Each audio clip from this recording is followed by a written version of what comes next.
specializes in senior and exec search for recruitment and HR space. And we also offer a portal to help recruitment and HR professionals to be able to find talent assessments such as psychometric assessments or language tests, IT tests, etc. Online very easily using our portal.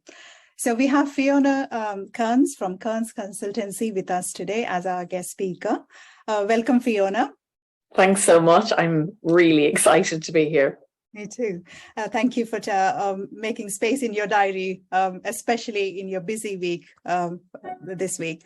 So before we make a start, I wanted to kind of share a few housekeeping points with us all today, just to kind of bear in mind that we'll be recording this session with a view to sharing the slides and the recording with you. So don't worry about making notes. Sit back, listen, participate, and ask questions. So we warmly welcome your active participation in the session. And please use the Q&A function. You can see below or on the top in your participant view to ask questions. So it's all in one place as opposed to using the chat function. And I'll be sharing those questions with Fiona towards the end of the session. So the session will last for 30 minutes. So once again, warm welcome to all. And let me introduce Fiona to you all. And Fiona runs her own consultancy called Kearns Consultancy, and she offers leadership mentoring, public speaking training, and also consultancy to CEOs and directors. And she has been coaching many female leaders to step into executive positions with confidence and also succeed. And I've also been fortunate to kind of support from that coaching myself when I was launching Talent Grader. So without further delay, over to you, Fiona. Thanks so much, Reno. It's wonderful to be here, and I love it when you get to work with brilliant people like yourself. And this is a topic I love. It's very dear to me. I've got personal experience of it, and I know it can be really quite challenging. Of course, we have a short time frame here in this little session today. So let's give a quick run through of what we're going to cover in this session. So really quickly, this is the agenda. We're going to go through challenges of the board. We're going to look, first of all, at the particular challenges of the board members and their makeup really, really quickly. This is not a session where you're going to wait till the end and find out, the strategies. I'm going to tell you them here right now. The strategies to make more of an impact with the board are to speak the right language, to build the relationships, and to stop being so nice. Hopefully that's not too controversial, and then we'll do a little bit of wrap up. So even though those are the 3 strategies, the fine detail of how you apply them, that's worth staying along for. What I would love to know from you is which of, the reason that you came along here today. And we have a super quick poll, and I wonder, Rennie, could you share that and give people an opportunity? So just pick what piqued your interest and made you come along today, or something else, because that will help me steer the session and make sure I can deliver for you. And as Raina mentioned, do pop your thoughts, your questions in the Q&A section so we can address those within the session or potentially afterwards if it's not possible to cover everything in this session. So I'm seeing the items move up and down. Super. So we'll close the poll shortly. If you have selected something else, it would be wonderful if you would pop that in the Q&A session so we can understand more about the challenges that you're facing.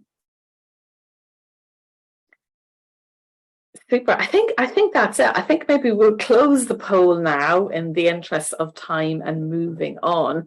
And if we can share those results, that would be super. But what I'm seeing at the moment is for a lot of individuals, it's to do with being perceived as fluffy, or in a way that's viewed as not quite being as important as other aspects of the business. And sometimes that could be finance or sales or so on. So it would be great, again, if you pick something else, just let us know that. So thanks so much for sharing your thoughts on that. We really do appreciate it. Thanks for that. So let's move on to the first one, the first strategy. The first strategy is, pardon me, not the first strategy, but let's just look briefly at the challenges of the board. So when you're on a board or you're dealing with the board, it's useful to understand the particular challenges that they are facing. Some of them will be industrial challenges in terms of what's going on in the industry, what sector you're in. Some sectors are thriving, some may be regulated, there can be particular things going on in the world. So it's really useful to understand what's happening in that particular sector, for good or ill. It's useful to know the metrics that are being applied to them or that they're being applied. The metrics mostly will be, it'll be the KPIs and, the key performance indicators or other things that are hard things, but they can also be softer things, such as, people talking about a right fit and so on. And some of the challenges individuals might face can be to do with, personalities and other things, or, not being seen as a good fit for a particular role. Diversity or lack thereof can be quite a challenge here as well. I've jotted down a couple of stats here just to give it a flavour of where things are on a board level. So we'll see at the moment there's a big drive on, and you've seen it in papers in various different outlets, to get more women, for example, on the board, because, the gender skew has been very significant. And there has been movement on that. So now your NEDs, you probably see that on people's profiles, non-executive directors, 51% women now. But of course, non-executive is non-executive. On the executive side of things, you will still see that 86% are men. And then look at, minority ethnic, 61%. And then, there are many UK nationals, only 29%. So there can be, not always, but it's just something to be mindful of. There can be some, there are some limitations in that space. So when you look at the macro level in terms of the challenges of a board, you might personally find them challenging, but it's useful to understand kind of what's going on globally and nationally as well, and then getting to a point where you can implement your own strategies to navigate these situations. And if you're interested in reading more about those numbers, I've included the reference there as well, or you can Google them. There's lots and lots of different stats on those. So I thought it would be useful to share that kind of macro level for you to view that. So let's get to the strategies. So it might be tough and it might be a challenge, but what about you? How can you make more of an impact with the board? So this is a tricky one, but this is about speaking the right language. And you might think you're all speaking the same language, but if we look at the example of if you're being perceived as fluffy, or you're always talking about people, or it's only the people, but we all know the numbers are the real important part of the business. If that's the perception, then you have to speak their language. And what can happen is that when you're talking about the language, you're talking in the language that you understand and you appreciate the important part that people play, and you understand what's going on for people, because maybe you're nearer than individuals who are at a senior level or just crunching the numbers. It's important that you manage your language and you speak their language. And as part of this, I would encourage you to listen. When you're on the board, listen to what people are saying, because you ultimately want to be using their language, but you also want to understand what motivates them and how to link what you're doing in with what they're doing. So if it's all about numbers, or it's all about sales, or it's all about some other aspect of the business, regulation, or whatever is driving are viewed as most important by the board, you link that into your part of your business. Everybody's talking about the profits, then you talk about how the area you're dealing with will impact the profits, and always bring it back to that, because that will pique their interest. If you're speaking two different languages, there's going to be misunderstandings, and there's the chance that you will get, politely listened to, but not really able to land, and often not able to secure the resources you need in order to make the impact you want. And that's cyclical, because if you can't get the adequate resources to do your job and deliver, then you're perceived as ineffective. So that really is a negative kind of cycle that you don't want to stay in. And also, along with listening, look out for behaviors. Behaviors are in themselves a language. So somebody can be polite to you and they can pretend they're listening to you, but if they're not listening, or their behaviors tell a different story, watch out for that. If it's possible to emulate those behaviors, do that as well. So this is about speak the right language, and as far as possible, align your goals. Now, one thing about this particular point, and it's the same with some of the other points as well, there could be the temptation here to think, oh, well, this is moving me to suit them, and maybe I don't agree with how they do things. But I think this is more about figuring out how you can communicate effectively. So I'm not talking about giving up your values or doing anything that, it doesn't feel right to you. This is about being smart and being strategic in order to make an impact. So, and this is not about, being the servant necessarily or anything like that. It's just about looking, seeing what works and implementing that in a way that feels right to you. So this is the right language one. So next time you're in the meeting, have a listen out to how people are communicating, what they're doing in the meeting, and see where you fit into that. Are you aligned with that, or are you someplace different? And the fundamental here, you've got to align your priorities with theirs. In order for them to care about what you are saying, you need to make sure that they can see the connection between the two. Moving ahead to the next one. And this one, in some ways, has nothing to do with what happens in the meeting. But in order to make an impact and communicate effectively, you need to know more about what you're dealing with. Are you able to have coffees with individuals outside the meeting? Sometimes you will, sometimes you won't. But in order to better understand what's going on for people, what's really motivating people, what's the backstory, who has the connections already, because you can understand who will ultimately be with you and get you and are not with you in some situations. There's a lot of history sometimes of individuals on board positions. It's not, we like to think we're all there on merit, and we are to a greater or lesser extent, but sometimes board can be made up of advisors based on personal relations and so on. So it's not always clear cut, and the more you know, the better. And the more support you can get. You cannot be a lone wolf in a board meeting. It's really challenging to be that sole person. And it's particularly challenging if you are not delivering the goods as well. And this is why it's so important that you make an impact, align those goals so that you can secure what you need in order to deliver. Because if you're not delivering, again, it's cyclical. Come around, you don't deliver, then you're viewed in a lesser way as well. So this is about having a look, getting some success, understand what's going on.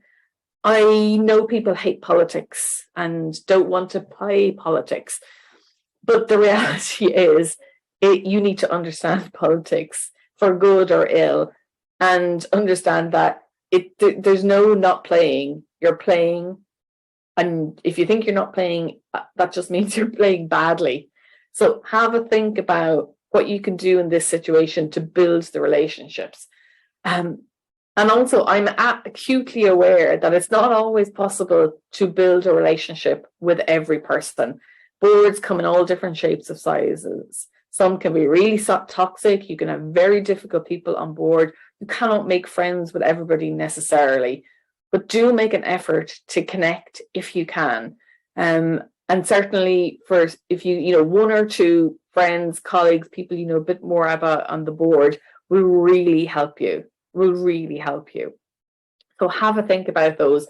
Build your success, build your results so people will be happy to align with you, and build those relationships. Absolutely fundamental. And this takes work outside of the meeting as well.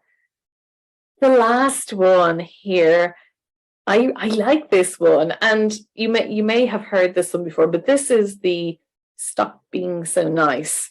And in some ways, this goes against what we've been told and often socialized. We should be polite, we should be nice to people and so on. But this can work against you, particularly as you get into senior roles.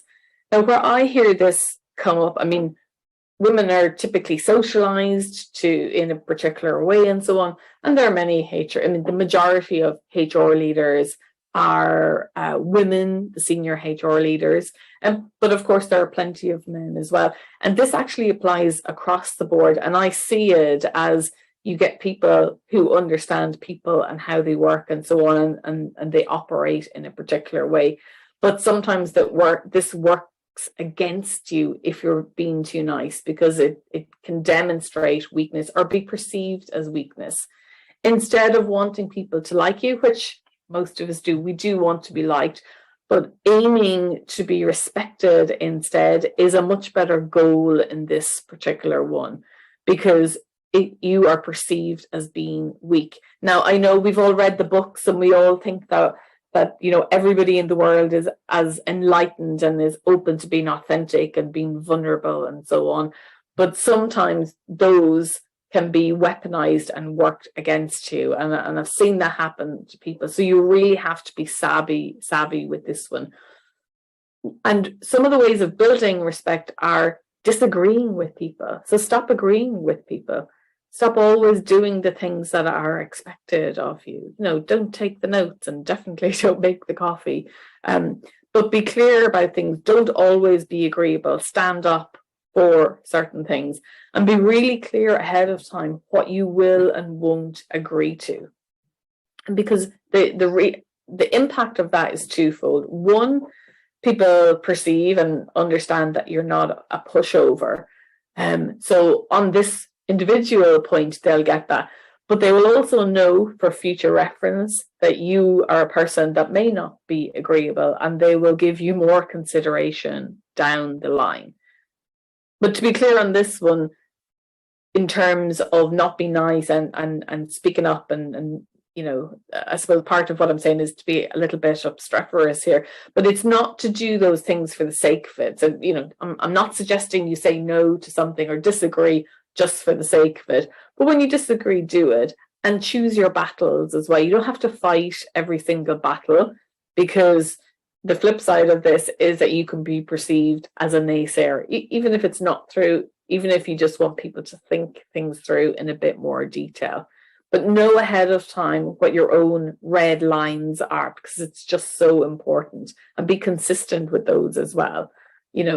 If you're looking after a particular area, that always bring it back to your core area, and they understand, and then they'll take that into consideration, and you're consistent, and you can build up your own credibility and respect. This speaking up and challenging is really fundamental. But choose your battles with this one. You cannot be the nice person all the time on this one. You can't be Mr. Nice Guy or Miss Nice Gal Woman on this one. You do need to be clear and have a point where people consider what you're doing. Otherwise, they take you for granted and view you as a walkover, and you definitely do not want that. Gosh, I've talked through that really quickly. Oh, look, sometimes I can click my fingers. I did that one. Can't always click my fingers. Just as we move ahead, I'd love to hear some of the questions that you might have. Oh, what happened? My screen sharing has stopped, but that's probably okay. That's fine. Do you still have the co-host option? Yes, I do. Oh, perfect. Here, let me just go back in here. Probably just went away with your click. I clicked something wrong. Of course, I'll do that. Pop that in there. I didn't think I did it. Oh dear. Slideshow. There we go. I went back some of this, and this is the piece. But I would love to hear questions or ideas or contradictions that on those pointers that I've shared with you, if there are any in the Q&A or elsewhere. I'm just checking.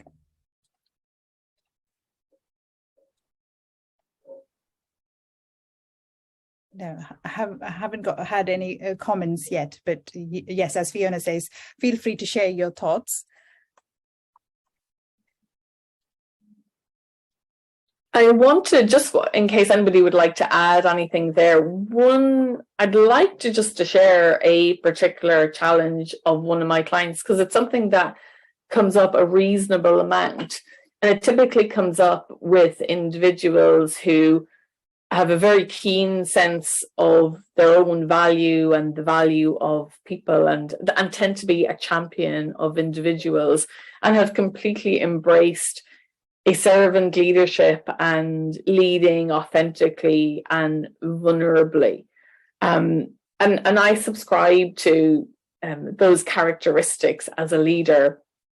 But just as I mentioned earlier, if you're the only person at board level being vulnerable, being that kind of idealized good leader that's perhaps sharing your own flaws and other things, that can work against you.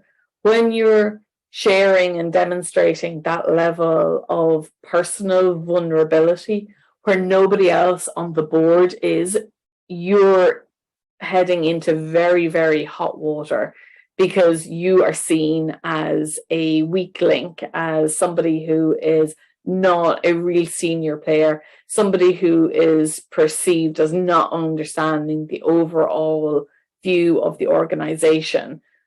Now that's a toxic environment, and I hope that's not the case for you, but I use that as a word of caution, that when you're in particularly challenging environment, be careful about what you're sharing and how you're presenting yourself, because it can be weaponized and work against you. Is there one question there? I'll just quickly check. That's Renu sharing our details, and do indeed connect with us. Renu, just as we move towards the end here, I wonder, could we share the second poll just on the strategies before we do the final wrap up, please? Sure. Let me just put that up. There you go. Just a thought for you to think about, of the strategies that we've shared today: using the right language, building the relationships, and to stop being too nice. I'd be really curious to know what, if anything, would prevent you from implementing some of those strategies. You just take a moment just to share your thoughts on that. And if you do choose the something else option, drop a note in the Q&A and let us know a little bit more information.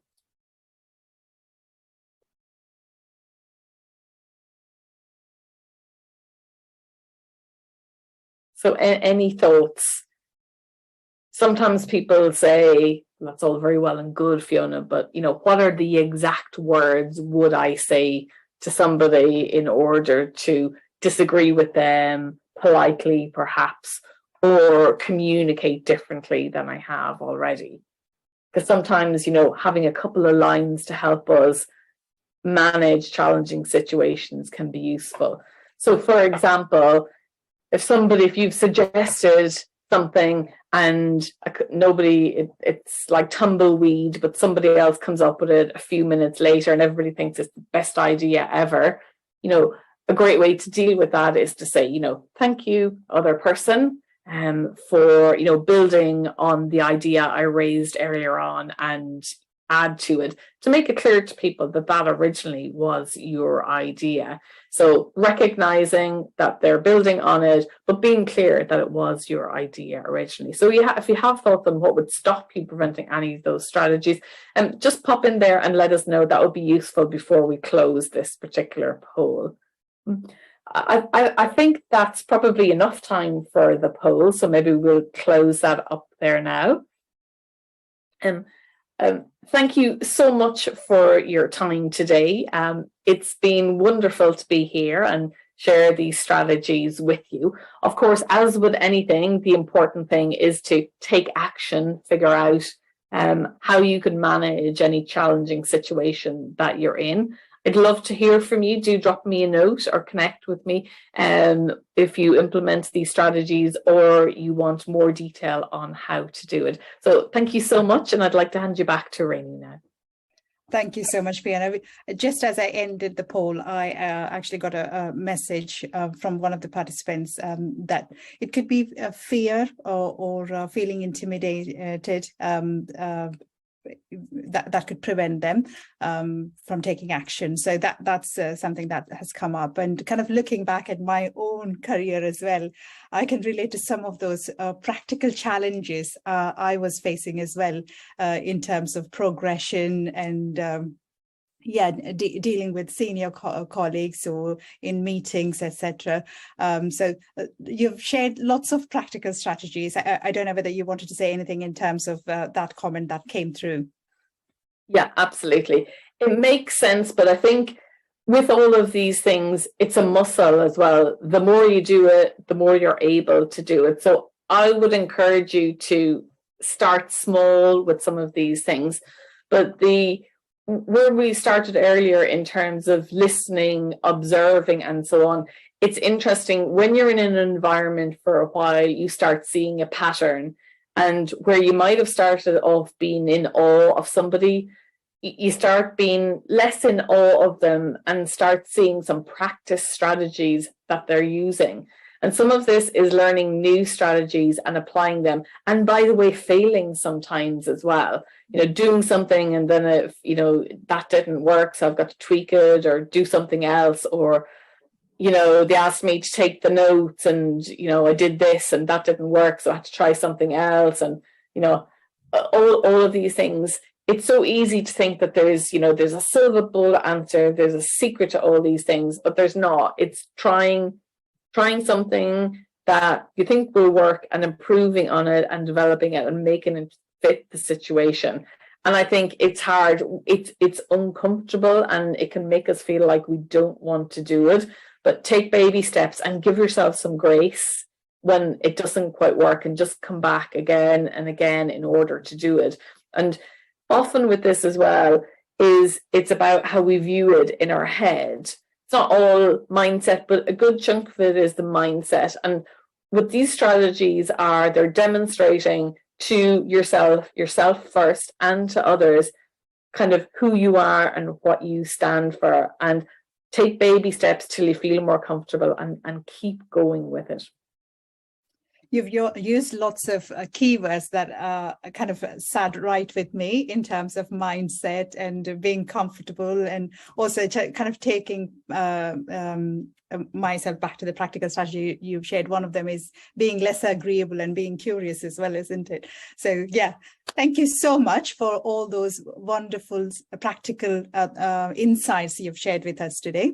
So great. We're on time. So thank you everyone for being here, and connect with us, and we'd love to see you in our future webinars. See you later. Thanks everyone. Thanks, Fiona.